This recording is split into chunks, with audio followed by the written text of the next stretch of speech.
बदलापूरकरांसाठी आनंदाची बातमी आहे, कारण कांजूरमार्ग ते बदलापूर मेट्रो 14ची निविदा निघाली आहे आणि त्यामुळे आता बदलापूरकरांची लोकलच्या गर्दीतून सुटका होणार आहे। या मेट्रोचा मार्ग 38 किलोमीटरचा असणार आहे, तर लवकरच या मार्गिकेचं कामही सुरू केलं जाणार आहे। या प्रकल्पासाठी 14,898 कोटी रुपयांचा खर्च होणार आहे। मेट्रो 14मुळे मुंबई आणि बदलापूर ही दोन्ही शहरं आता लवकरच मेट्रोनं जोडली जातील।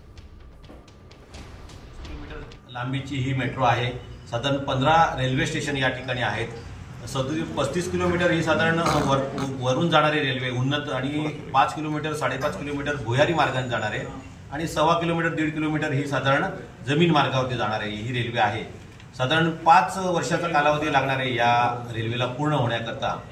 महत्त्वाचं म्हणजे की कुळवा बदलापूर नगरपालिकेने याला साधारण 21 हेक्टर 21.5 हेक्टरची जागा कार शेडसाठी दिलेली आहे। त्याच्यामुळे खऱ्या अर्थानं बदलापूर ते कांजूरमार्ग असं या रेल्वेचं आता नाव होणार आहे।